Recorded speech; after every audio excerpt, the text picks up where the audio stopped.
Well, good evening and welcome to the August Volunteer Forum, brought to you from the jewel of the state's crown, District 18, Ouyen Fire Brigade, that have opened the doors and they're welcome to us all here to hold the Volunteer Forum this evening. I'd like to start tonight by acknowledging the Aboriginal lands to which we come and share tonight and acknowledge my respects to Elders past and present, and I welcome any Aboriginal Elders of other communities that might be watching here this evening.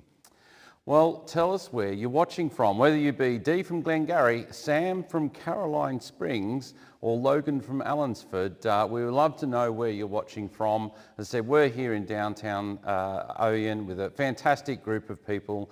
A really big agenda tonight, talking about a lot of things, in particular some of the hard work and dedication that's been done by the volunteers here in District 18, particularly around the ultra heavy tanker and the usefulness of that piece of apparatus during the fire season last season.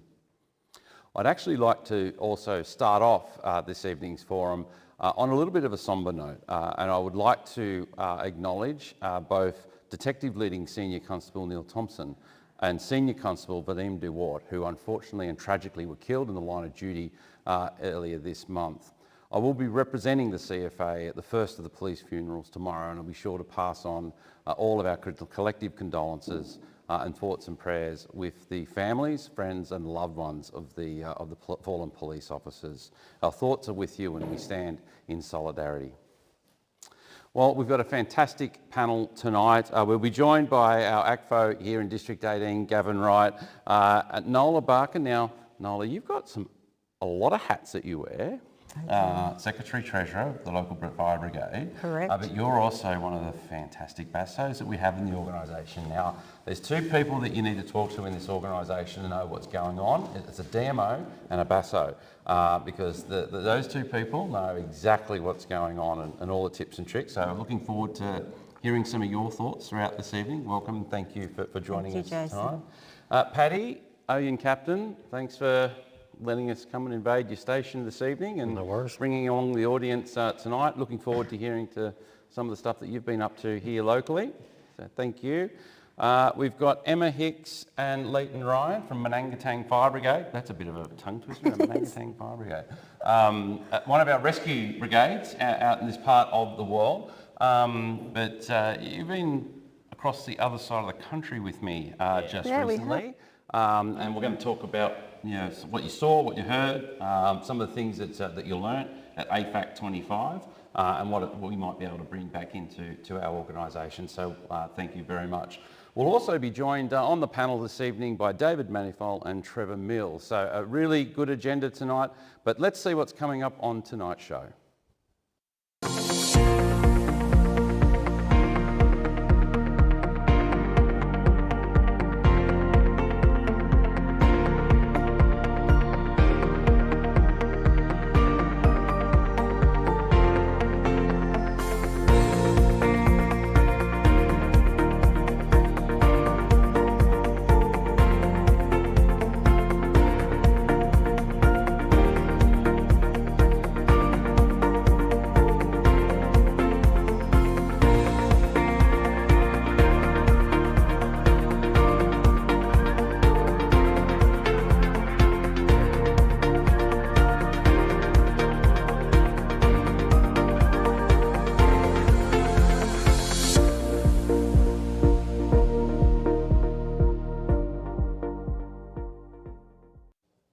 So a lot on the agenda tonight as we have a great conversation with a lot of people and learn more about what's life like here in the Mallee and also some of the great equipment and the like. And I've got to say a big shout out here as I look at the chat here tonight, or should I say a kira ora to Cole, who's watching tonight from right across the ditch from New Zealand. So thank you and welcome. As I said, we are, people might know, this does go right across the globe. So welcome and thank you.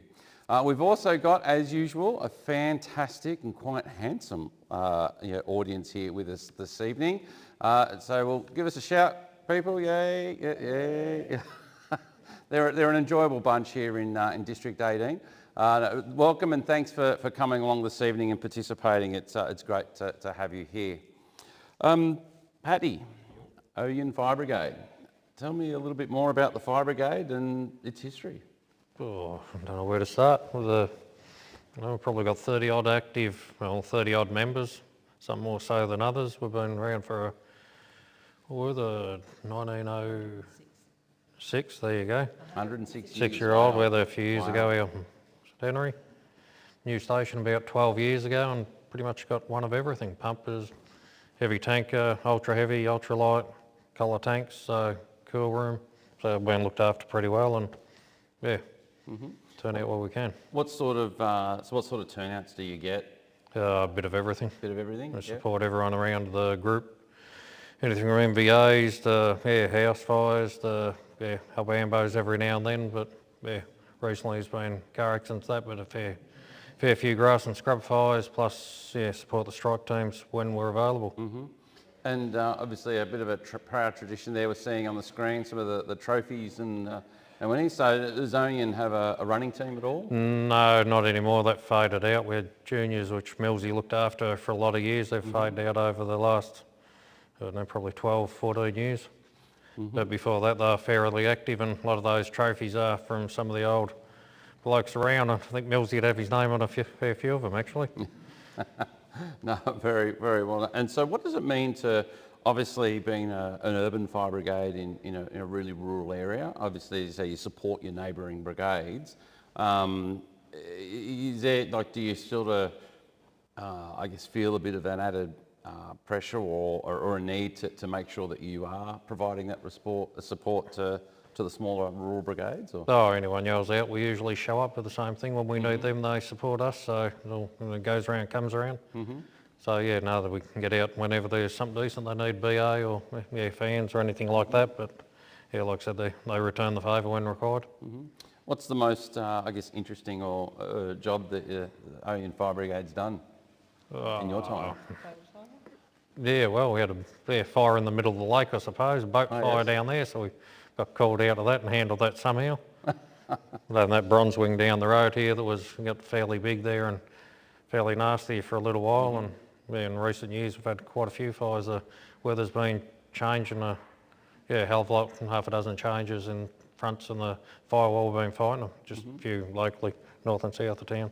Oh, excellent. So Noel, tell me your experience of being the Secretary Treasurer for a fire brigade here in CFA. It's really good. I have a really easy brigade. They're pretty good, and I'd like to shout out to our FEM officers, which is Trevor Mills and Dennis Mariner, because they bring in a lot of money, which helps us fund what we've got here. So for anyone that might be watching, FEM, what is FEM? Fire extinguisher maintenance work. So they go around and service fire extinguishers and all stuff like that. So Just in the Ouyen area, or do they go as far out as they go Walpia, Patchewallick, Hopeton, Hatta, Annuello, all over the place. Chinkapook. Yeah, So wow. yeah, That's all. So tell me, is the captain good at keeping the receipts? I've trained them well. Trained them well. Well done. He shakes his head. Well done. But you've got a very important hat as a BASO, Brigade Administrative Support Officer, for those that are wondering. We're very good at acronyms here in the fire service. For those that might be watching tonight, who're probably not in CFA, that are sort of wondering, well, what does a BASO do? Do you want to tell us about your role in the District 18? What doesn't a BASO do? Yes, that's probably correct, yes. What I love about the BASO role is it's different every day. So, so we do anything from, we help with training, uniforms, grants, pre-season deliveries. We do first aid, we make sure first aid kits, we keep an eye on the defibs, and we help with whatever they want us to help with. Yeah. And that's not just obviously the Ouyen Brigade. You look after many brigades. What's the patch that you have? I have 17 brigades. I go out as far as Marrival. So I go Marrival, Cowingy, and then Midiak. I've got Patchewallick, and then I go down to Yarpeak, Beulah, Rosebery, and everyone in between. But I'm really lucky because I have really good captains. Oh, that's awesome. And I know, I go to talk to a lot of brigades around the state, and many of them say they're not able to do what they do without the assistance of the BASO. So well done, and thank you very much for what you do here in District 18. I'm sure all the captains and officers in the station here this evening will be very appreciative of your work. Now, we saw a little sneaky thing pop on screen there. Apparently you make a good Captain Koala. Maybe. Oh, there we are, the Speed Field Days. What happened there? We had the most awesome sight at the Speed Field Days, and a big shout out to Emily Caruso, our community safety. And we had this awesome little fire truck, and we had Captain Koala. So, yeah, Gavin wouldn't get in, Captain Koala, so I had to. But it was really quite fun. Well, there we go. We'll have to talk to Gavin afterwards. But no, look, well done, and thank you very much for what you do. It's a great. It's great to have you on board, and the support that you provide to our volunteers is very important. Thank you. Well, I might switch to the other side of the desk here. Talk to our friends here from Manangatang. So, Manangatang, want to tell us where it is and what does the Manangatang Fire Brigade get up to? So we're 50 k's east of here. We've got a rescue tanker, big fill. So yeah, we don't have a lot of rescue call-outs, but when we do, they're usually high impact ones because we're on a main highway. Our tanker supports a lot of brigades around the area, so it gets more turnouts than the rescue. So yeah, that's... How many in the brigade? We'd have about 20, but there'd be 15 that are fairly active. Yeah. Yeah. I think that's one of the challenges we were talking earlier around the rescue side of things is to your point that you don't get that many, but when they do happen, they're usually trucks, high speed, that sort of stuff. So how do you find being a rescue provider in a fairly remote part of Victoria? I haven't thought too much about it. We just get in and do the job, yeah. really. You sort of hope that it's, being a small community, you hope that it's not someone you know, and luckily enough, not very often or hardly ever, it's not. It's usually just people travelling to and from other states. So yeah, if we get the call, we try and pull as many resources as quick as we can because we know how long it takes. We could be a little while from the accident. So we try and make sure we've got what we need when we get there. Yeah, awesome. So you two are also part of our Emerging Young Leaders group. Tell me a little bit more about that. Well, we're probably one of the only brigades with a really young branch management team. I think 3 of us are under, or 4 of us, we're all under 40. So wow. The older generation have stepped aside for us, and they're there to still lend a hand and teach us as we go. And they're still very active. So talk us through, I guess, that transition and that succession. How did it work for your brigade? Like, who come up with the idea, and then how is how is it facilitated through? I think we didn't know it, but I think they had it in their minds for a long time. Yeah. Little did we know they were blooding us into it slowly, and then it all happened very quickly. I'm sure they'd been planning it for a lot longer than that, but within 12 months, they were like, yep, it's your turn to put your hand up. So, my father was the group officer of our area and Robinvale Group, and he's also stepped aside for Andrew Knight, who's also young as well. But we're still well supported by them. Oh, awesome. Well done. So the other thing, I guess, that we're here to talk about is, last week we went all the way over to Perth. We did. With a delegation of CFA volunteers to AFAC 25. Do you want to share on some of your reflections of, well, I guess, have you been before? No. So what were your reflections on the AFAC conference? I thought we had some pretty cool gear as it was, but you get over there and everything's different, isn't it? It's quite interesting, and there's, you can see that probably these things will come through in the next so many years, but there's some pretty cool technology out there. And so for those that haven't been to AFAC, there's what we call the trades hall, which is like really big hall Yeah. full of vendor after vendor, showing you all the latest wares and technologies, and they hope and pray that cheaps like me walk around with a big fat checkbook. But it is an opportunity for people to see what is available and the like. So what caught your eye in the trade hall? Probably the size of their trucks and what they have on them or don't have on them and all that sort of stuff. Just how they make them so practical, they're stowage, yet they've got everything you can think of on them, yet still they look very open and easy to use, quite big trucks. And then there was also some rescues that were very state of the art. So that was... Well, I know that was the case because Rick Owen took me around to a few stalls in particular and showed me some... We'd already taken Rick around to tell him what we wanted. So it's one thing Rick's very good at, and that's making sure there's the latest technology on our rescue appliances and spending money. So if you're watching tonight, Rick, well done. You do a fantastic job. I've yet to find a rescue brigade here in Victoria that doesn't sing your praises. So that's the trades hall bit, but it is more than just going over and looking at equipment and technology. What about some of the conference sessions themselves? What did you sort of take away from some of that? Yeah, they were interesting, and it's sort of we followed along to as many as we can whilst trying to get around the trade hall because that was very eye-catching. But the sessions they ran were good. We went to a few of the live demos. There was a few of them, and just watching the way that they do it compared to how we do it is very different. Yeah, it would have been interesting to see what Rick thought about it. Yeah, awesome. So you took, I guess, what's the one takeaway that you collectively took, from the conference? A good experience, I suppose. It was a great experience, and it was an eye-opener. It's just good to see that.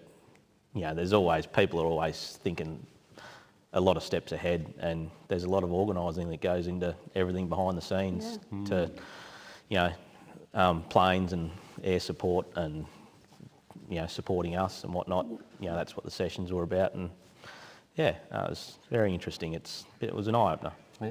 Well, I guess next year won't have to travel so far because next AFAC 26 will be held in Melbourne next year. So look forward to having you back at AFAC to again. And I would suggest that perhaps there'll be a lot of featuring of Victorian initiatives, and I'm sure CFA will get a showing there as well. So well done for attending.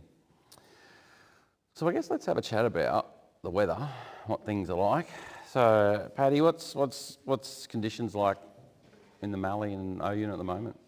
A bit drier than normal, but the rain's starting to kick in now. Crops are starting to kick on, looking a lot better than they were a month ago. But there'll still be a bit of a risk there out in the scrub. But like most years, as long as nothing lights up, we'll be right. Yeah. If it does, we'll handle it. And I guess driving here this afternoon, a bit the same. Like you'd see areas that were quite patchy, quite dry, and then obviously areas that were, some really good crops, I've got to say. So it is a bit hit and miss in parts. And in terms of the longer, what it means for when you have a dry season in the Mallee, what's sort of the consequences of that?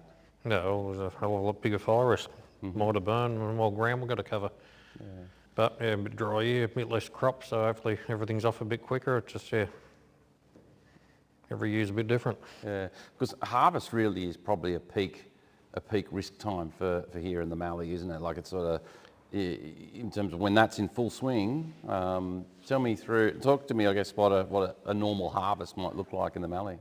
Well, like I said again, it varies, but one of the big pickups we get starting from harvest usually used to be start of November sort of thing, but it could be a month early now. They're getting in earlier and earlier, and some are spraying out, some are, bit of hay, bit of everything. But it's a hell of a lot better now. We've got the aircraft here, and by the sounds of it, we might be getting them for an extra couple of weeks, hopefully, if everything goes as planned. So, Well, that's a beautiful lead into, I guess, the release of the AFAC Spring Outlook that we released, which sees about over 50% of the state predicted to be above average fire potential for the spring. And for Victorians, that will generally be from the Mornington Peninsula in and around Greater Melbourne.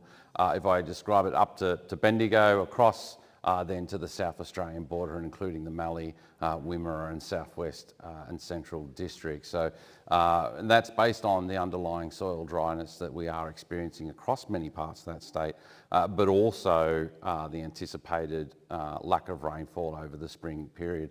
Now, I guess we are getting some indications from the Bureau of some rains, particularly in the eastern, northeastern parts of the state. However, there's 50% chance that there will be. There'll be 50% chance that there won't be. And it's sort of what we've sort of seen over the last couple of months, that again, those driving indicators are delivering rains in some pockets, but not in others, and it's pretty sporadic. But what we do know is the underlying dryness is quite severe across much of Victoria, and there are many areas that we are watching, which is leading to what I anticipate to be a very much above average fire potential when we come into the summer months, and we'll talk a little bit more about that later on in the state. So, Noela, I guess looking at your travels, because you travel a lot with your role, what do you notice in terms of the landscape and some of the dryness that might be around at the moment in the Mallee? It's not as bad. Roadsides aren't as bad as what I've seen it before, but I'm not very experienced with the crops and stuff. They're either green. There was yellow crop the other day, so I can't answer a lot of that. Sorry, Jason. That's all right. But I guess in talking to our volunteers, are you getting a sense of what's been said? Some volunteers are really struggling for rain. I know Murrayville Way is really dry. It's just so hit and miss. So like some people have it okay, others are really struggling, and then others are doing a bit better. So it really varies over my patch. So. We've got Blue from Murrayville in the audience tonight. I see him sitting there nodding his head to the dryness, and he might get up and give us a bit of a report on out that way a little later on, because I know he's very connected to the country. In particular, if you want to get something very knowledgeable and in-depth, to have a chat to him about the Mallee fowl, because I have personally done it, and it's well worth the conversation. And if he gets to take you out bush, that's even better. Well, let's have a look to see what some of the latest news is across CFA.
Now come to the outside of the Ouyen Fire Brigade station here, where I'm still with Paddy, but I'm joined by our ACFO Gavin Wright in District 18 here. Good evening, Gavin. Thanks for coming on again this evening. It's a pleasure, Chief, and welcome back to the Mallee. I think it's second time in about 2 weeks. So I was going to say... you're almost a local. You've done very well to wrangle my diary of recent weeks, and well done. And I think I'm back again in a couple of weeks' time. So fantastic to be here in the beautiful Mallee. Welcome. I know you're very passionate about your district, and it really does show.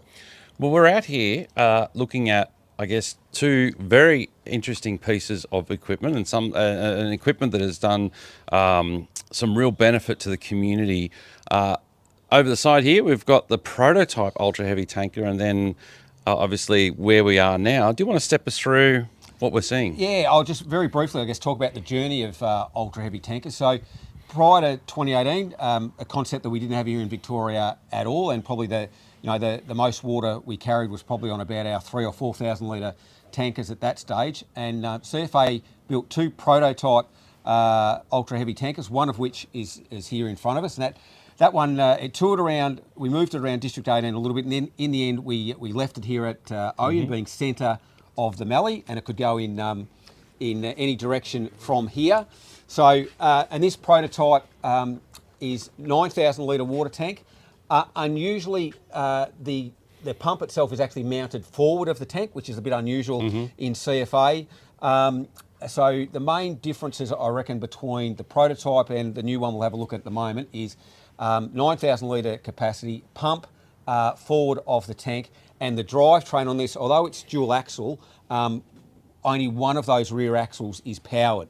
So, and it does not have air CTI. So, which out here in a lot of our country can be a little bit light, bit sandy, but credit to the members here at Ouyen. They've done a terrific job manoeuvring this even over some lighter sandy country without us having to get it towed out ever, which is a credit to them. So that's the prototype as of 2018, and then that morphed into a build program of 29 of these ultra heavy tankers here, and they were put together based. There was a design committee, so Karen Barnett out of Fleet did a terrific job leading that, as well as a number of volunteers from across the state, including volunteers from up here in 18 and down in West region as well. So those regions that have got, or those districts that have got big country and not much water, had a real interest in these, and so us and the delegates from districts 16 and 17 were really interested in these. So, and we've ended up building an ultra heavy again on a Hino cab chassis, but obviously a newer Hino cab chassis. We've got 10,000 litres of water in this, which is a bonus. 1,000 litres more than the prototype, which can be really handy. So it just, again, allows that amount of water, really allows these ultra heavies to hang into the paddock and stay on the fire line for a considerable amount of time without having to quickly, constantly be ducking back to refill and being off the fire line. The pump moved back to the rear of the water tank, and the plumbing is very, very similar to any other standard CFA truck. So when we roll one of these out to a brigade, the pumping and the operating side of it is not a great step for them at all. It's very obvious where things are, the deliveries, the suction, etc. The pumps at the back, the switches all look pretty similar to what you would find on a medium or a heavy. So it's really building in that interoperability. Absolutely, yeah. So it's not, if there's CFA's got a pretty diverse fleet, and I think this helps pull us back to just some standard operating things that the average volunteer can turn up to the back of this and go a couple of seconds looking at it, go, I can see how this works. It's similar to what we've got at home, which is good. And so you mentioned before around the air CTI, and I might get Alison to come around and just, I guess, give a bit of a close-up view, and I might just get you to explain what it is and how it works and why it is so important in your part of the country. So you'll see, certainly in District 18 and 17, you will see a number of our tankers, including these new ultra heavies, that have this air CTI system. So what it allows us to do is to inflate or deflate the tyres based on the conditions we're working on. So if you're in sandy country, it allows us to deflate those tyres down to a level where we move over the sand instead of cutting in and getting ourselves bogged and stuck in it. So it allows the driver that flexibility to quickly alter the air pressure in the tyres, which I guess traditionally it would mean the driver would have to get out deflate the tyres manually, and then when you want to get back on the bitumen and move to another part of the fire ground, you may have to inflate them again, so you're losing a lot of time. This happens very, very quickly and with a flick of a switch. So really great improvement and innovation. So Paddy, as a captain and an operator of vehicles with our CTI, how much of a game changer has it been for you? Oh, it made a hell of a difference. There was no way that we would have gone half the places with the trucks now that they've got a fair bit heavier than what they were without the CTI, which, well, we didn't actually get on the last truck when they turned it over, so the Brigade invested, I think it was 8-9 grand of our own money to put it on that tanker. Because the Ouyen Fire Brigade's probably really been a bit of a pioneer in this technology. I know when I first started as chief, I did the tour, and I had the privilege of coming out, being with the brigade, and Blue explained it all to me, and there was a real want and desire and drive to have that fitted as standard, because it is so important for the brigades here in District 18 and 17. Yeah, it certainly is. We wouldn't go half the places we would without them, so...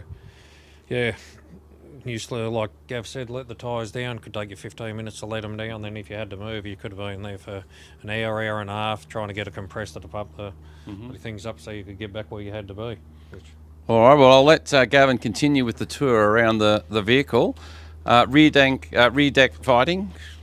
Yes, Chief, so traditionally, although it has a monitor on the front, which is really effective, I think you're going to see some footage later on in this program about with that monitor working down at the Grampians fire, but we can still do traditional grass fire attack off the deck of them. So what I see the real value of these being, I reckon I could sum it up in a couple of points, Chief. It's the additional water that, no firefighter's ever going to knock back additional water on a truck. But the next thing is about mobility. So if we're going to build bigger trucks and heavier trucks, they need to be able to stay mobile across the paddock. And with the air CTI and both rear axles now powered, this allows us to do that. And it's about crew numbers as well, which for us in the Mallee is really vital.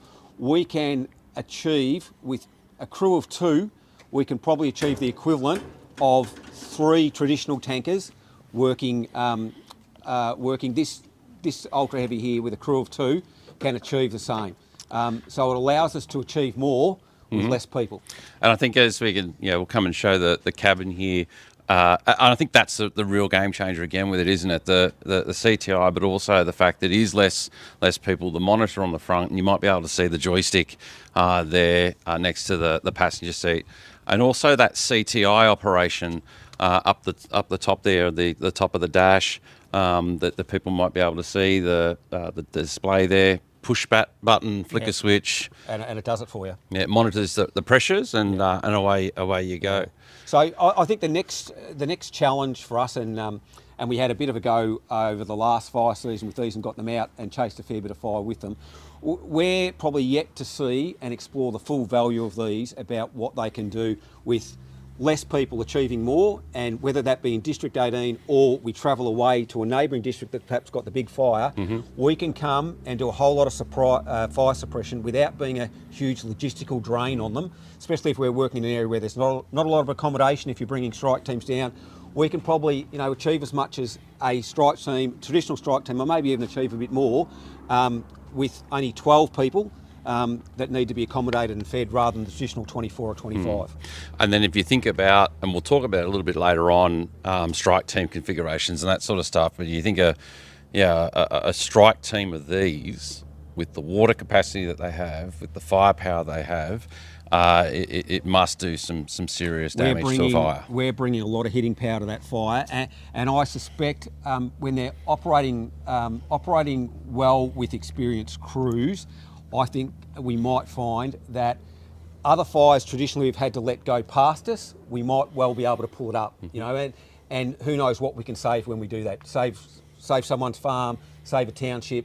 If we can get these in the right place on a fire that traditionally would have had to let go around us, we might be able to actually come in and hit it. Look, we'll talk a little bit more about that firepower and how that was put to work in the season that's just gone. But it's that time of the month again where we get to hear from the training team on some of the latest things that are happening in training. So over to you. Thanks, Chief, and welcome to this month's training update. We're in a different location today, so I'm up in Tamworth in New South Wales with ACFO David Maxwell.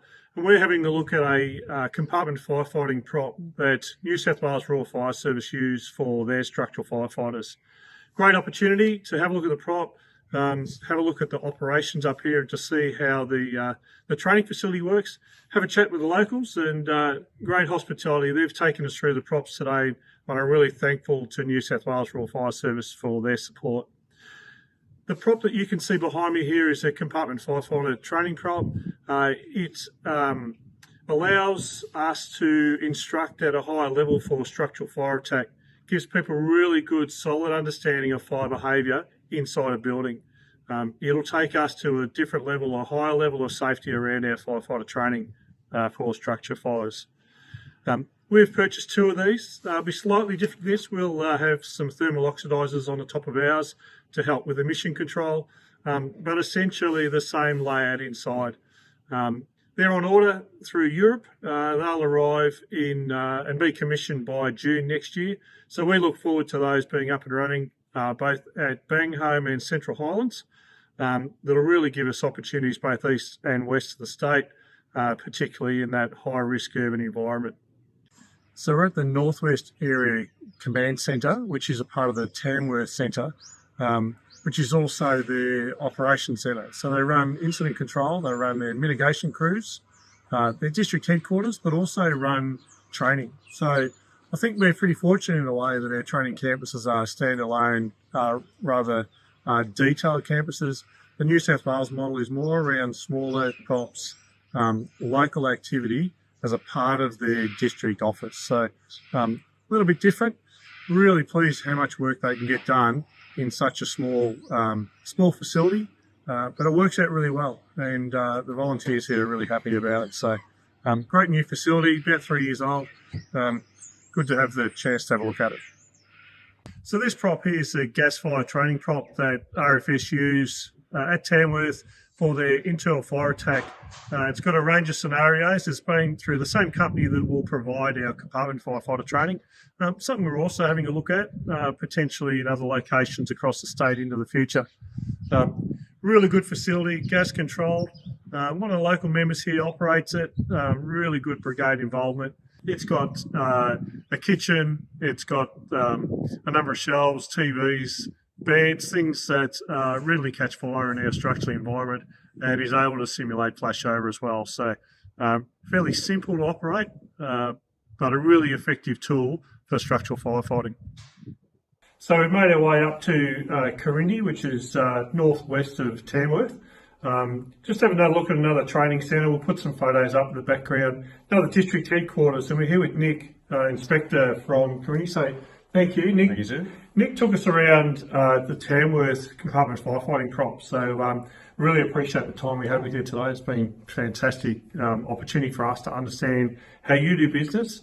The compartment firefighting prop that you use, very similar to what we have put an order in for. What are the benefits of it for you? How do you use that? Yeah. Really handy piece of kit for what we use it for. It's a great opportunity to get our operators into an area where we can put them in a controlled environment and teach them about how a fire grows inside a compartment, the thermodynamics inside of a compartment, and how the smoke interacts with the fire as well. Something you can't substitute. So Nick, have you seen the benefits? Like, you know, when you see the members come through the start of the training sessions and the end, you know, how big a difference are making for their safety? It's huge. It's huge for a safety perspective because we're giving them the tools and the memory slides that they need to actually observe the conditions when they turn up at an incident, be able to read those conditions, and then operate safely inside that environment. So we've seen great success with that. Yeah, great. It's really good to see it. I think that level of safety and involvement, the expertise and experience the members get, it's got to be invaluable. Oh, the members love it. They absolutely love it. The feedback we get from the sessions is always positive. They enjoy having a look at live fire. They know it's going to be beneficial for them into the future, and we keep them coming back. So it's fantastic. Beauty. That's that's brilliant. You put about 8 students through at a time, and you know, you've got a few instructors running it. It's not a easy prop to operate. It's fairly technical. It's what you talk to us about. You've got a level of safety to make sure that people can get out safely and operate safely and manage that environment inside the prop. How hard is it to operate? So look, we generally operate with 3 instructors inside the cell with a ratio of 8 students with those 3 instructors. Outside the cell is where the magic happens. That's where we have our safety and support staff. So at least 4 or 5 safety and support staff. You know, we also require a number of appliances to be there. So our Cat 1 appliances, similar to your heavy appliances, we require 2 of those, plus a bulk water carrier as well. So you can see how the logistical arrangements of it is. It's quite large, but it's worth it in the long run, right? The benefits that we see at the end of the training is fantastic. Yeah, that's great. And the way that you explained to us, you know, you've got your rehab set up, so, you know, it's not just the exercise, it's the ancillary bits that support the safe operation on the fire ground, which is really important. Yeah, it's an end-to-end process. So we utilise it in 2 regards. So we have the training cell set up so we can demonstrate them what's happening inside of the cell and give them that training cell experience. They're also assessed on their competence to operate a rehab, you know, and set up a rehab area. So that's really important for us as well. But then we also do, you know, attack cells and things like that, so we can show them and give them confidence that they can have the skills and ability to attack what they need to when in real life. Yeah, great. That's fantastic. Thanks, Nick. Look, we really appreciate the time that you've spent with us. You know, you've given up the day today and to show us around and not just the training campus or the training college facilities that are in each of the districts, but the rest of the setup here, the headquarters style brigade or support units, logistics, training centres. We're in the training classroom at the moment. Each district's got their own classroom. So you've got this combination between a district headquarters and training facilities, which seems to work really well for you guys. Yeah, look, we're really engaged. So the way we operate is that our districts are our training centres. So it's pushed down to the lowest level. We do a lot of our training internally and in-house, which means we get to be with our volunteers and our people all the time, which is fantastic. Yeah, great work, great. And I think, you know, we certainly hear that from our volunteers. They, you know, if the training can be delivered locally, you know, whether it's for us, the mobile training props, or you know, at a local level in a brigade class, you know, a brigade meeting room, which is the classroom, is where people like to get their training. So really good. We've heard some really good examples today, particularly around some of the commonality between both fire services. It's fantastic that, you know, 2 services, we both do the same thing. We have differences, but at the end of the day, there's a lot of stuff we do the same, and it's really good to hear. That's it for our update today. I'll pass back to you. Thanks, Jason. Thanks, Rohan, and what a fantastic update. And it was one of the things that I wanted to ensure that we started to invest here in CFA in Victoria, and it was a pleasure to work with Rohan and the team to bring the compartment firefighter training into Victoria, and I look forward to commissioning our initial two sets, but you never know, there might be a few more coming soon as well. So well done, and thanks for going up to Northern New South Wales and talking to the team and having a look to see how that technology is put into action in a sister fire service north of the border. Well, a few more friendly faces here on the panel, but we're joined now by David Manifold as well. But before we have a chat to you, Dave, Gavin, we were talking about out there before around the prototype and and where we landed on the ultra heavy tanker. But District 18 has a bit of a I guess a kudos thing in respect to that. Do you want to tell us what that is? Yeah, well, I guess it's the Ultra Heavy Pro tanker program is a build of 29 Ultra Heavy tankers, and you came up here as part of the Vol Forum at Berry Willock when we received the first one of those 29, and I guess it's about the bookends really. So Ouyen will receive build 29. It hasn't quite arrived yet. It's not too far away. The Ultra Heavy we've had out there tonight that we were looking at earlier is from Car Warp, and they received theirs a couple of months ago and are doing some good work with it. So yeah, it's one of the reasons why we wanted you to come back up to the Mallee was about the Ultra Heavy tanker program, which and we've been fortunate enough to receive 9 of the Ultra Heavy. So you know, we certainly can't complain about the share that we've got out of that build program, because it's been terrific for us.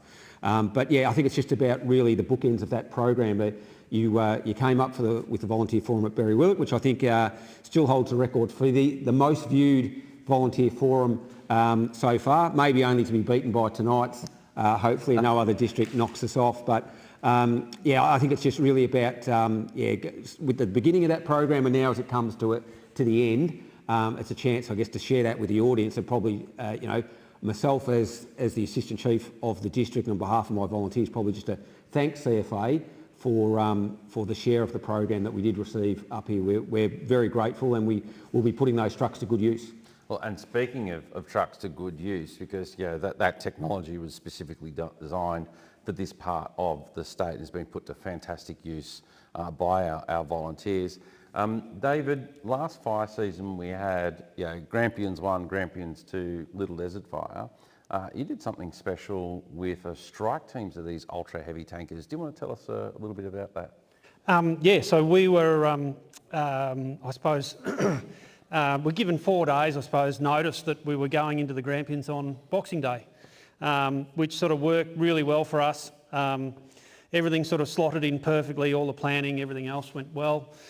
Wandered down into Moyston and had a quick introduction, met a few others locally, given some sort of rough orders of where we were heading to.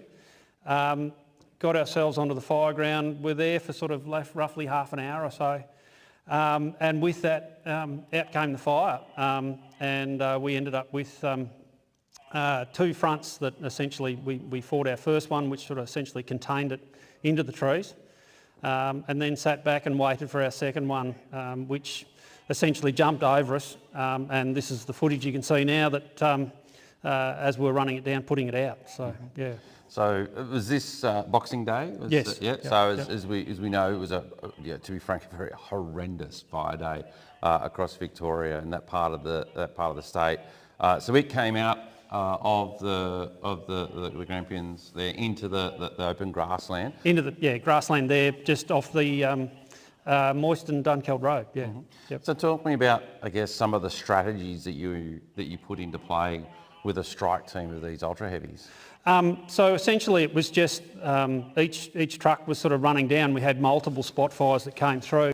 So we were lucky enough that each truck essentially had their own finger of flame they were working on, which essentially just seemed like an absolute rain of fire. But the way the boys sort of all got on and took over, and whenever one truck sort of obviously ran out of water, there was another one essentially coming behind it. And it was very rare to have any more than one truck that was going for water at any one stage, sort of thing. So it was just, I've said it in other things, that it was like the perfect storm, like just everything fell our way and just worked how we needed to. Mm-hmm. So yeah. And so talk me through. Gavin, touched on before around some of the benefits of the ultra heavy, particularly around the number of crew on the appliance. So. How many crew were operating as part of the strike team? So when we had these ones going, we did put 3 people per crew because it was the unknown. We didn't know, and soon learnt fairly quickly that 2 was all you needed. We did have a situation there at one stage where we did put 1 crew member on the back, but that was more sort of just to see whether that made any difference. But realistically, a second appliance following along behind was far better strategy than having someone on the back. So yeah. Mm-hmm. And from your perspective, and at this point, I want to shout out to the crew in District 16, particularly the Westmere group, where this was all rolling out. Fantastic effort by the Westmere group brigades and the farmers and the private units there. So Gavin, from your perspective, supplying the strike team down into District 16 there, what was some of your thoughts and considerations with pulling this strike team together? I think we were fortunate because it's not always difficult, and a lot of our volunteers are very much tied to their farm, so it's not always easy to get them to go away on strike teams. But in this event here, there was a clear community connection between our volunteers in District 18 and those in District 16 and 17 that were being affected by this fire. So there was a want and a drive that came out of our own volunteers to say, Gav, if you need us to go down to the Grampians, we'll do it, because we know the people down there, we'd like to help them. And that is that they're connected to them through either sport or being part of the broader farming community and things like that. So there's a real desire to go down there and help them out. And then it became very simple. We thought, well, we think we've got these new trucks, and we knew they'd be no good in the Grampians themselves, but as the fire breaks into that private country, our volunteers, who are predominantly farmers, are very keen to help out a fellow farmer from being burnt out. So there was an opportunity for them to do that. And and you're right, the Westmere group and the Ararat group as well were very much affected as this fire ran out. And those two groups have got a whole lot of experience in fires running through their country that are coming out of the Grampians. So we brought these ultra heavies down thinking it might help. At the end of the day, we realised, and I think certainly the Ararat group realised these trucks can help a whole lot. And we were lucky enough and good enough, the Ararat group wrote us a letter of thanks, which was terrific, which I shared with all the group officers and Dave and his crew especially. And both Ararat group and the property owner, most of that footage that we saw was from quite a large property down there called Barton Station. And I think, probably the workers and the manager of Barton Station at the start of the day would have thought they were probably going to lose a fair bit of their property that day and quite a number of sheep. And by the end of the day, Dave, I think their losses were not, were relatively minimal compared to what it could have been. I think the ultra heavies played a big part in that, so that's a great win. I reckon that's what we're here for. If we can, I'm looking at the production team and hoping they can pull this off for me. If we can go back to the map showing the strategy, because we knew, the 26th Boxing Day was going to be a real stinker of a day. Talk me through, I guess, what we knew to be the challenges and then the predictions of because it was a classic, Victorian frontal system moving through, strong nor'wester and then a shift. It's already it's getting behind a existing very large fire. So it wasn't about, on those days, we have big fires that start small and have the day to build. This has been burning for weeks. It was already a major fire, and then it had the weather coming in, and everyone's pretty certain to go. Boxing Day is the day it's going to push out into private, which is bad in one way because it's going to start burning through private assets. But the flip side of that is it's going to come out into country where we might be able to catch it and start to wrap this up. And you can see where those tongues have really pushed out into private country there, south of Moyston, heading towards Wallora. And the Ararat group have drawn the yellow arrow saying this is where the fire was pushing, and where they anticipated on the wind change, the fire would then push right up into Moyston. And they were fairly certain, and they'd be very experienced out that way because they would have seen fires do this over many generations, do this very same thing. So they were pretty confident that was probably what was going to happen. And those red arrows, that's the work that the District 18 strike team and some locals from District 16 as well, where they intervened. And there'll be a lot more grey hash on that map without the work of those local strike teams and the strike team from District 18. So we might play that video again, just having explained the strategy, and I guess to wrap up this segment, I guess some questions that come to my mind. So refill time when you did run out of water? We were fortunate enough we had the big fills, which is one of Gav's big pushes, is to make sure we always have a big fill when we've got an ultra heavy on the go. It's minutes, not quarters an hour sort of thing goes. Turnaround time's really quick.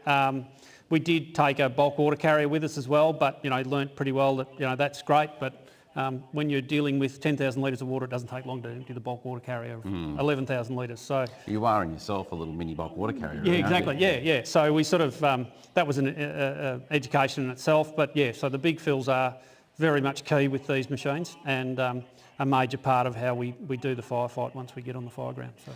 Well, congratulations and well done. As we saw that letter there from the Ararat group, I know that in talking to Westmere Group, again, very appreciative of having that capability come into District 16. And also looking at the quotes from the property owners as well. You did a fantastic job. You're to be commended and congratulated. And all the brigades and the members that formed up part of the District 18 Ultra Heavy Strike Team. I think, Gavin, to your point, it's a very important capability that I see growing and having far greater capacity and potential as we move into what, again, as I said, we anticipate to be a bit of a challenging season. Yeah, absolutely, Chief. And I couldn't have been prouder as the Assistant Chief of the District, couldn't have been prouder of my volunteers and the fact that we're down there and helped some fellow Victorians and really made an impact. It was great. So, thanks for that. So let's talk about, I guess, another, rural hazard in the rural type environment, and probably something there's not too much about in some parts of the state, but that's hay and haystack fires. Now, you've got a bit of experience, David, around haystack fires. Yep. Well, and actually making hay. So I've been a hay farmer, I suppose, essentially for most of my life, can have the statement to say, yes, I have had a haystack fire of my own, or more than one. But yeah, also had the, I suppose, privilege of actually helping other people help extinguish their hay fires as well. So yeah. So we've got a bit of a video that hopefully is about to be shown around some AFAC fires, in particular some equipment that can assist in preventing those fires. And I'll get you to, I guess, talk it through whilst I know it's been done. I'm getting the wind up from the team. Thank you.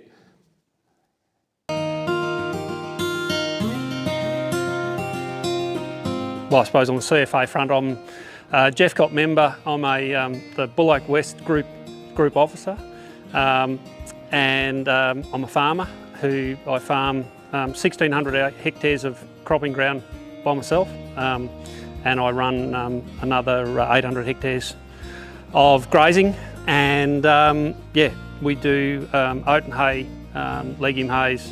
We grow wheat, barley, canola, lentils in a cropping rotation. Over the last few years we've worked out new techniques of production, right through from essentially fungicidal treatments of cropping, right through into new techniques of how we make it during the making process, new technology using different machinery, chemicals. Yeah, not only are we making better hay, we're actually making it in a shorter window than we used to. So yeah. So we're using microwave moisture meters on our balers. We're using the hay probes for monitoring temperature, and new techniques on the machinery side of it to get our window shorter for baling in sub 7 days, which is the key to keep the yeast and moulds lower. So the main, in our shed storage system, we're running plastic on the floors to stop any water or moisture coming up from under the stacks. That prevents damage to the hay, but also prevents the risk of water ingression, particularly in a heavy rainfall period during the summer months. The spouts on the shed are well maintained and looked after. The downpipes are a key. They are all massive factors that we've learnt in a CFA sense of why we're seeing hay shed fires. So they're a small temperature probe that's got a reader and a sender in it, and it goes back to essentially a base station that we have centrally located in our yard.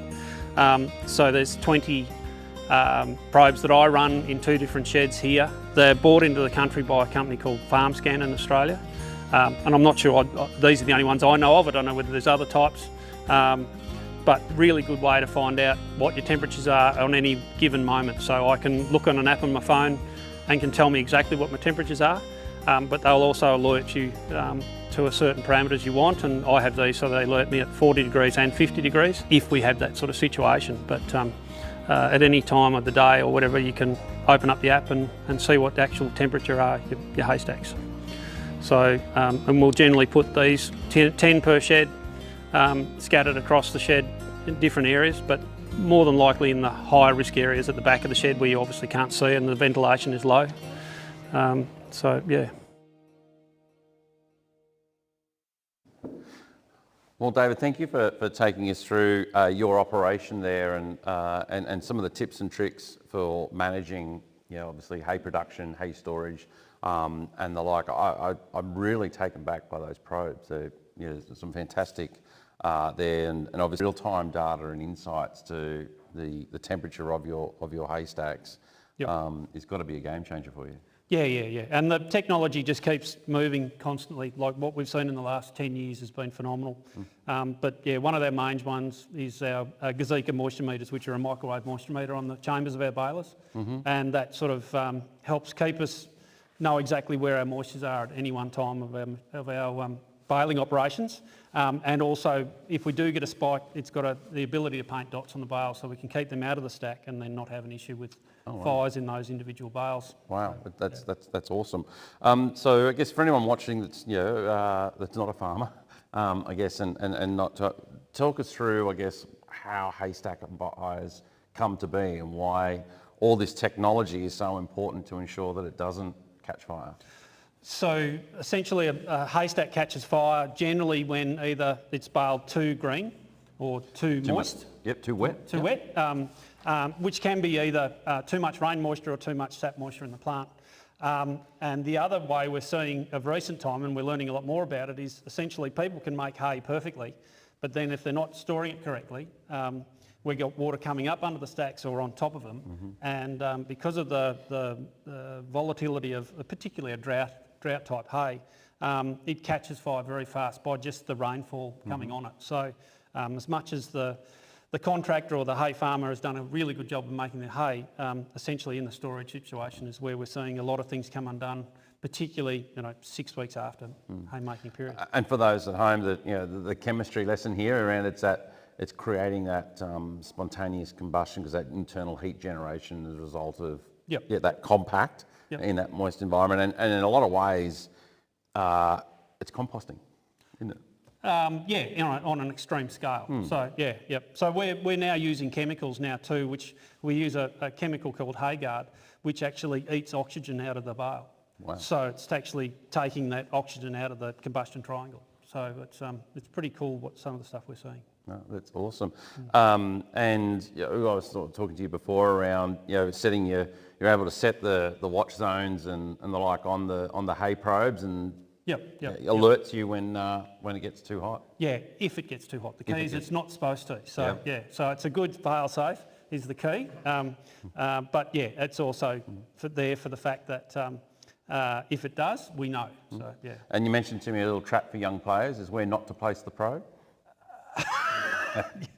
So sitting them on the purlin of the shed is not a great idea.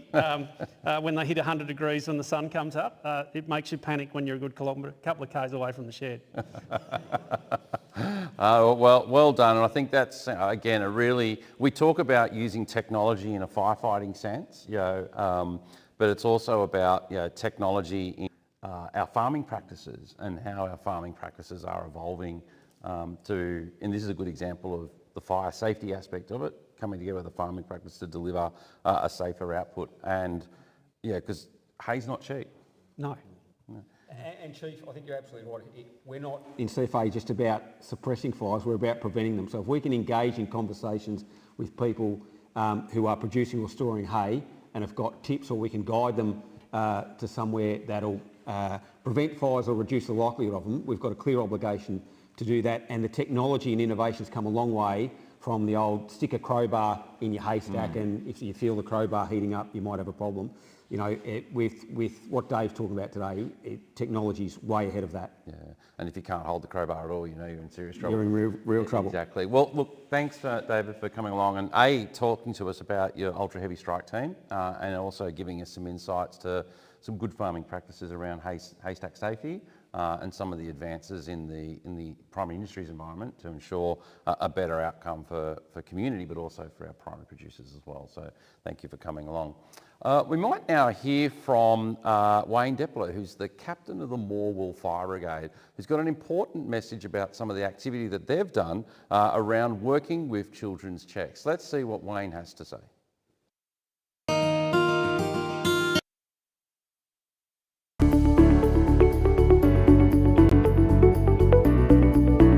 Our brigade has currently 86 members.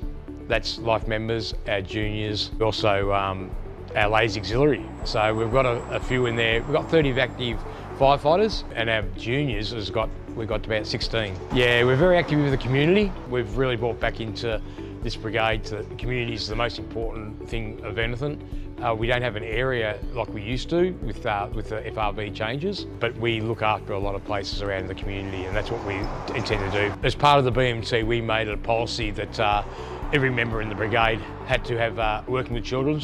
I thought that was a good policy for us, for trust and just confidence in the brigade. And it's worked. We've got 100% working with children's checked, and again, it wasn't hard for our members to do it, and we sat down and we gave them the help that they needed, or if they wanted to do it themselves, they could do it themselves, It gives me a peace of mind knowing that everyone in my brigade has got that working with children's, and everyone abides by it. And I don't think the membership here didn't take it as a must. They just done it on their own thing, and we got that 100%, and that's how it's been staying. It's just one of those things you've got to worry about, you go to a community event, whether it's Bunnings or here for our open day, it's just one less thing that I've got to worry about, that, you know, all the regulations and stuff are all kind of checked off. And, you know, all the community organisations that we go to as well, they've got obligations that they need to focus on, and it's less of a hassle if we have to sit there and go, oh, this person's got to work with children's check, this person doesn't. I can just go, all right, I need 10 members to go and do something, and I know they're all fine. Child safety for CFA is very important because I think it gives the community that knowing that they've got trust in the CFA brigades, and I think that's where it is at the moment. That's why it didn't matter if you didn't have juniors. I think that working with children, and it's just a peace of mind. And I think it's not that hard. It's such an easy task to do. And I think that's from our membership found that so easy as well. You know, we helped them a little late, but I think that's what part of the BMT does. I think it's an expectation from the community. I think everyone in the community expects that people in CFA would have a working with children's checks, and I think if you were to ask anyone on the street, they would probably say, I would assume so. I'm very proud of our brigade that we've been able to do 100%, and I keep saying it's not me. We put a bit of a thing out to say, but it's the membership that done it. And I think they're proud of it as well, because they can go out to the community and say we're covered by working with children's. Especially when you go to schools and kindergartens, they keep asking you for your card. We can show them everything what they need, and then I have a problem. Well, well done, Wayne, and well done to the crew at Morwell. 100% compliance to the Working with Children's Check. A fantastic brigade doing great things in their community, and it's always a pleasure to feature you, your BMT and your members on tonight's forum, so well done. So we might have a little chat, Noela. It's your time to shine again.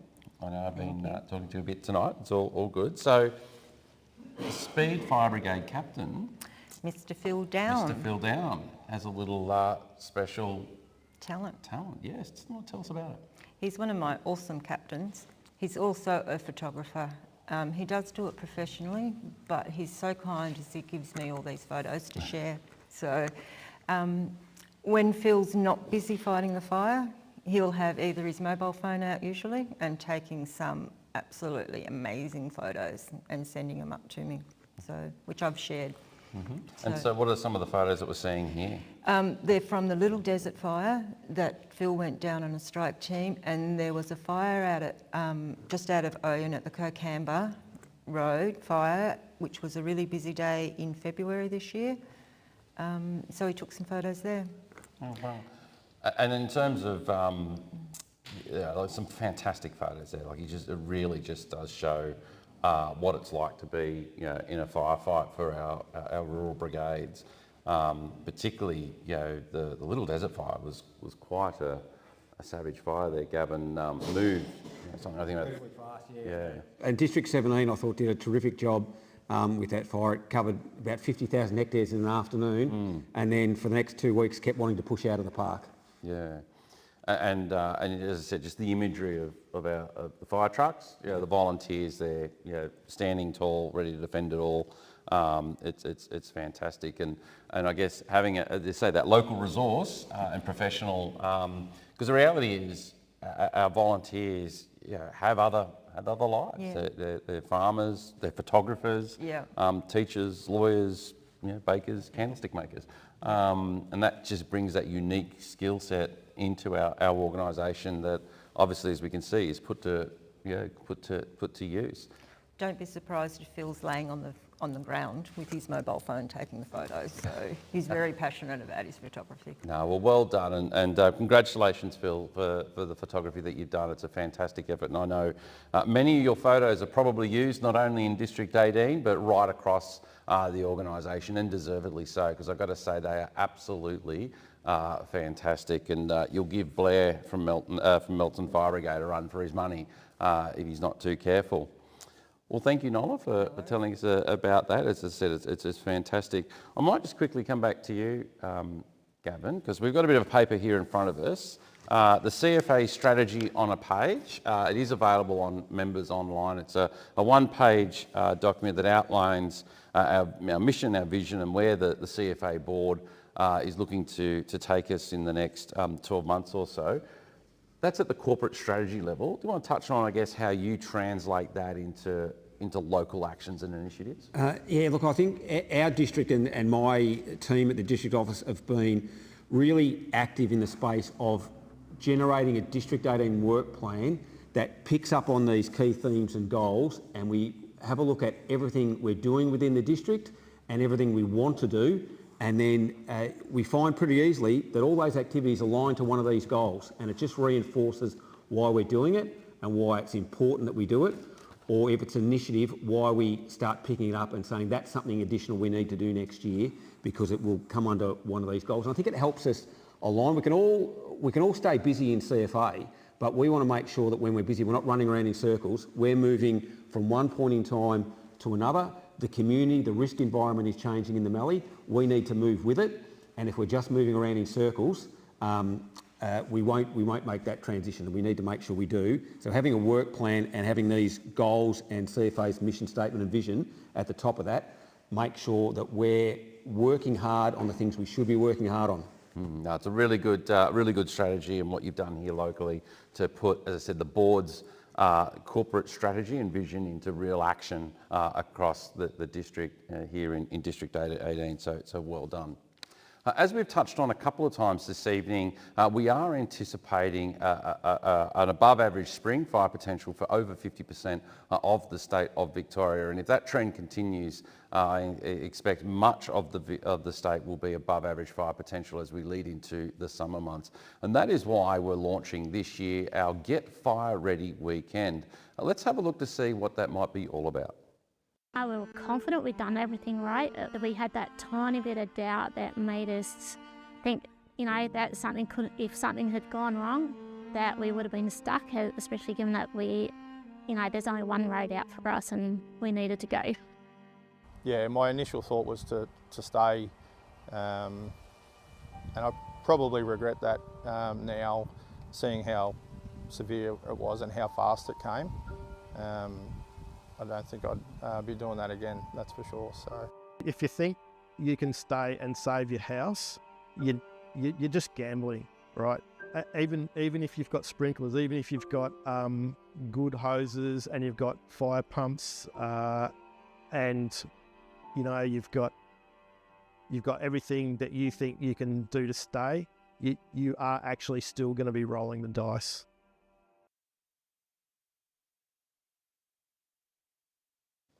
So that little promo introductory video there was from real people that experienced real fires affecting their community, and there's some really sage messages there. On the back of, many of you might have seen me speaking publicly in the media over the last week around the results of our 2025 community survey to attitudes, which shows us that 40% of Victorians that were surveyed who are living in extreme and above average bushfire potential areas don't have a bushfire survival plan. And even more concerning, 16% of the people that live in those areas are going to wait for authorities to tell them what to do before they take action. Get Fire Ready Weekend is all about allowing our brigades across the state to register over the month of May, to open their doors, allow community into the fire station where they'll be provided with their own special little kit, providing them tips, tricks, information and advice on how to prepare their property, pull together a bushfire survival plan and take active steps to ensure they're ready this summer. Brigades that have registered will be available to be seen on a special internet page that will be launched that will allow community to know which one of our brigades are participating in that in terms of locations, the timing and the like. So we are promoting the brigades in the local area. It's not just an open day or the like, it's about opening it up and allowing the community in to have conversations with local people about local fire issues and local resolutions, as well as providing, as I said, tips and tricks to how to prepare their property. For brigades that are interested, still not too late to register. Go to Members Online where you're able to do so. For those brigades participating, there's a $250 subsidy to assist you in putting on that event to ensure that you get everything you need. Materials that are getting produced for Get Ready Weekend is currently in the final stages of procurement, and we'll be rolling those out to participating brigades and districts in the coming weeks. And we look forward to having our brigades participate, and more importantly, having our community members come into the station, see what it's all about, but as I said, get the fire safety message.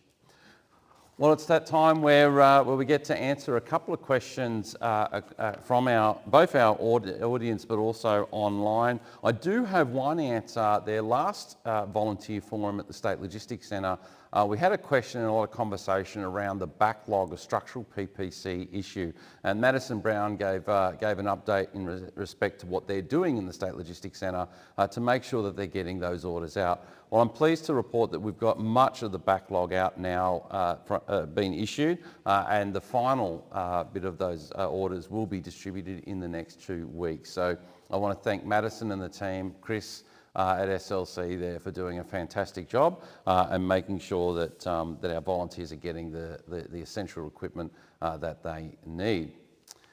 Time for an audience question. So over to you, sir. Yeah, hi Jason. My question's about the emission systems on trucks and utes. I was just wondering if there's any chance of getting fire trucks with like your AdBlue and emission systems deleted. It can cause the vehicles to derate and go to 20 kilometre an hour limit and limited revs. And just 2 examples, my Ford trucks, I've got 2 new ones, and they've got unlimited kilometre 5-year warranty, but they've only got 80,000 kilometre limit on the emission systems. And the United States Army, their frontline vehicles are emissions deleted. So yeah, just it's a worry of mine going to a fire if, and it can be a number of factors. I used to work for Cummins as a diesel mechanic. Like old AdBlue in the tanks can cause them to go into derate mode just because it separates in the tank, and if they're not doing enough kilometres, and high idle hours are main causes of it, which fire trucks do have both those. So yeah, is there any chance of either getting an override button or a delete for the fire trucks as we're going to a fire, which is putting a lot of emissions out? Having it deleted would, it maybe enhance our ability to do it. Mm-hmm. Well, fantastic question and great insights there. I'm not an engineer, so I can't answer those specific questions, but I do know a lot of the engineering team are online at the moment, so they would have heard that question. And what I'll do is I'll give you my commitment that we'll circle back for an answer for you. Yep. I do know that we're currently working through the Euro 5, Euro 6 conversion, which is one of the reasons why we're in the market at the moment around trying to get some of the cab chassis for the next layer of builds. Mm-hmm. But I actually got to say, you raised a really important issue there around the value of making sure we do our maintenance runs, and the kilometres, particularly those that have AdBlue, that we make sure that is agitated there. So thank you for your question. Great question. I'll make sure the team tonight circle back with you with that, and Gavin, remind me if we don't do that. Here we go, ladies and gentlemen. Don't look so worried. Blue, how are you, my friend? I'm okay. Just to make it fill you in a bit, I've had 80 mil of rain for the year, not for the growing season. And what does that mean for your part of the Mallee? Well, it's so dry that fires will be so quick. The bit of grass and stuff that's there, they're going to take some catching. Also, Sunset, that scrub hasn't burnt since 2014. Yeah. If that gets going, we'll need 29 ultra heavy trucks, not 9. And I guess before we get to you, what does that mean for the Mallee fowl? Because I know you're very passionate, and you've taken me out into the bush and had a look. The dry conditions, what does that mean for? Well, tell the Weather Bureau that it's not going to rain for the next 6 weeks at least up here, because they have not even started to lay this year. Oh wow! They knew right from the start that it was not going to rain. Wow. I kept telling everyone in town, and they thought I was nuts, but now people from Neil and everywhere have been ringing asking what's happening. Well, there you go. But I can't talk for Neil. But the question I've got for you is, you just told us you're not a mechanic. Are you any good at comms? Depends on what your question is, Blue. Well, we've got these new portables now that operate off Telstra. Since 3G was switched off, well, Telstra's gone too, nearly. Is there any chance we can get them to run on Optus and Telstra? Because that'll give us a lot of benefit. And if we're getting all these, what are they, not laptops, the MD tablets in the tablets in our vehicles, well, they'll be all right with what's programmed in it, but we won't be able to get anything from the plane or anywhere else. Mm-hmm. No, well, great question, Blue. So I'm going to give it a crack, and all the radio technicians in our organisation is probably going to throw something at their screen in 2 seconds' time. So as I understand it, with the Motorola Next radios that we are using, the SIM card capacity within it operates on the LTE network, which is, it's not 4G, it's a separate network in itself, and you should have the same level of coverage that the 3G provided before. Now, I say should, I'm sure there'll be spots that you can take me to that won't be the case.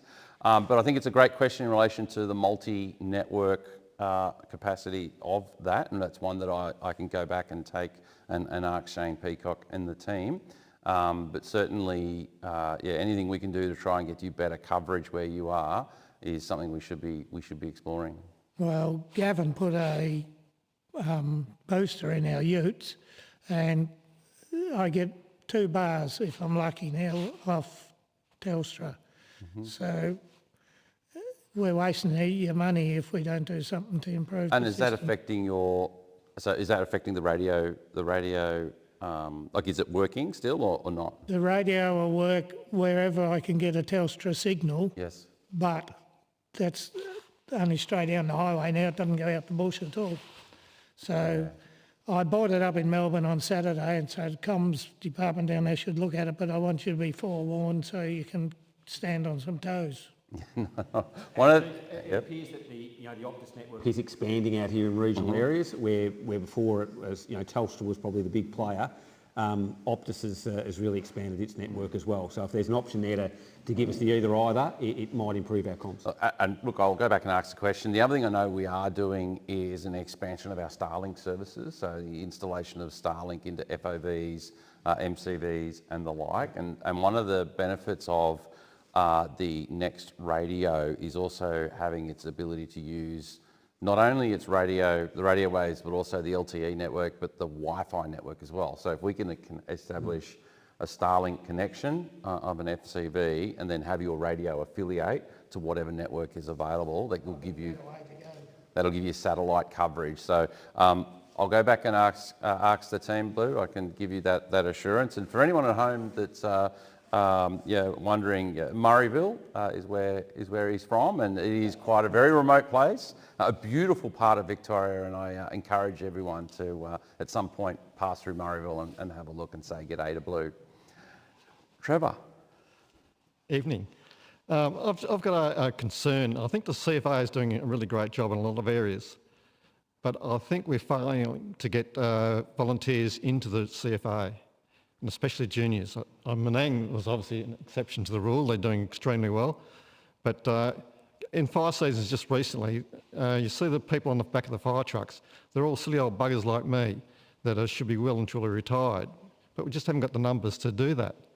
So I'm just wondering what the CFA have got in place that can perhaps try to accelerate the volunteerism. I don't think we are a volunteer organisation at the moment. I think there's a lot of other places that people are going.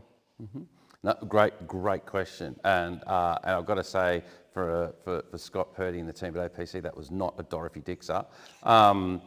So some people might remember a while ago I commissioned an independent review by Wright Consulting into the recruitment, retention and onboarding of volunteers. Their initial report just landed with me today, and it's some 100-odd pages. But already having a quick flick through that, they've identified some of the challenges that you've just spoken through, and some of the things that we do need to think about as an organisation around having a comprehensive volunteer recruitment strategy that is connected, that not only looks at recruitment but also then onboarding, appropriate training, and then working that through in a means and a mechanism that suits our brigades and their environment. And I know in District 18 here as Blue quite rightfully has pointed out around connectivity and the like. So it's about having that multifaceted approach to how we can do that, but more importantly, a joined up approach. So I look forward to, I gave my commitment that the report would be made public. So when we get those final recommendations together from the consultancy, and I look forward to working with our membership around what changes we can make to streamline that process, but also make it more inviting and easier to get people in the door and on the truck. Great question. Yeah, so long as once we get them, then we don't scare them off, because I think some of the training is certainly scaring them off, especially the initial stuff. I don't think I need to know as much as what we're trying to push into it. I know we need to have occupational health and safety and stuff like that, but we really need to sort of get them in the shed and get them to feel what the smoke and the fire is all about before we start sort of shoving a lot of stuff down their throat. Look, great observation. As I said, the report touches on exactly that. So thank you very much, and great question. Welcome. Hello. We'll just get that microphone fixed up for you there. Shirley? Hi, I'm Shirley Valance. I'm Secretary of the Walpiap Fire Brigade, very small one just west of Ouyen. My concern is IT support. We've not had Wi-Fi for about 6 or 7 weeks. Our Captain Colin has spent hours and hours on the phone to Telstra. We've hand-passed it to Noela, who is our BASO in Ouyen. Don't know what we'd do without you, mate. And we're not getting anywhere. We're coming up to fire season. I can't help any of our members with any concerns, regarding the levy, and you just feel really cut off.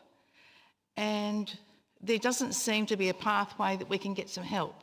So I'm just wondering whether CFA can, or whether you can sort of work out, is there an IT person that can go around and help us?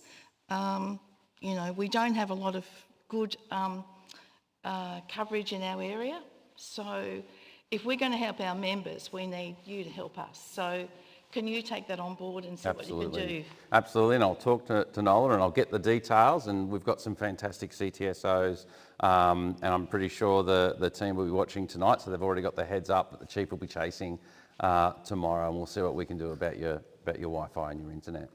Thank you. There's another brigade that I'm hoping will get done as well. Excellent. Well, I'm more than happy to take those details and follow that up for everyone. So that's and connectivity is important, isn't it? Like it's more than just getting our members online or whatever it is. It is that connecting to the broader network, whether it be to the district or the region or into HQ. So it's vitally important. So we'll make sure we'll get that and follow that up for you.